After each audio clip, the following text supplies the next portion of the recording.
Muri Kenya abaturage muri iki gihugu barimo kwinubira izamuka ry'igiciro cy'ibikomoka kuri peteroli aho bavuga ko igiciro iriho kidahwanye n'ubushobozi bwabo. Ku wa kabiri w'iki cyumweru ikigo cy'igihugu gishinzwe kugena ibiciro by'ibikomoka kuri peteroli cyitwa Energy and Petroleum Regulator Authority cyatangaje izamuka ry'ibiciro bya peteroli aho cyiyongereye kigera ku mashiringi ya Kenya agera ku 138 n'ibice 72 mu gihugu hose, gusa hakarengaho 6% ku giciro cyo mu murwa mukuru i Nairobi, ndetse ibi biciro ngo bikaba byatangiye gushyirwa mu bikorwa kuri uyu wa gatatu.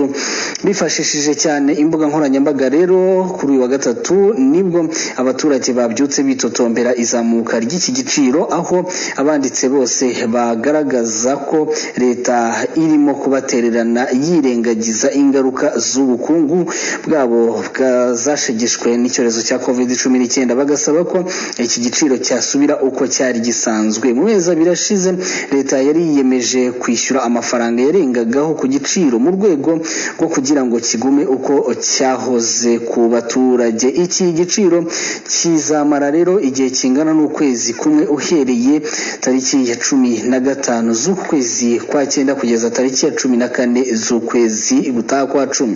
Amakuru yo mu karere mwayagezwagaho ku bufatanye na MTN. Everywhere you go. Minisitiri w'ingabo w'Ubufaransa Florence Parly yaburiye Mali kwirinda kugirana amasezerano na kompanyi icunga umutekano yo mu Burusiya. Hashize rero igihe hari amakuru yuko abasirikare bari ku butegetsi muri Mali ngo bari hafi yo guha akazi abacanshuro bo muri kompanyi yitwa Wagner yahariya mu Burusiya.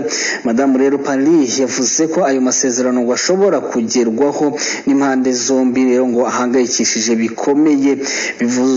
Bivugwa rero ko ngo iyi kompanyi ikorera mu bihugu byinshi byo muri Afurika, mu gihe Uburusiya bwo bushaka kongera ijambo ryabwo kuri uyu mugabane wa Afurika. Korea ya ruguru yarashe ibisasu bibiri bya rutura byo mu bwoko bwa ballistic missile ku nkengero yayo nk'uko byemezwa n'abategetsi ba gisirikare ba Korea y'Epfo ihana urubibi nayo. Ibi kandi byanemejwe n'Ubuyapani aho butangaza ko bwabonye ikintu cyatewe kandi ko gishobora kuba ari igisasu cya kirimbuzi. Kugeza ubu ngubu rero ni kugerageza misile zo mu bwoko bwa ballistic bihabanye cyane n'amasezerano ONU ifite nk'uko intumbero yo guhagarika ibikorwa bya nuclear bya Korea ya ruguru n'ubundi nabyo biri muri iyi gahunda. Kuwa mbere Korea ya ruguru nabwo yagerageje misile irasa kure izwi nka cruise missile ishobora gukubita igice kinini cy'Ubuyapani. Rwanda Hot News, kora subscribe, like, share, masikio na mkomenshi ya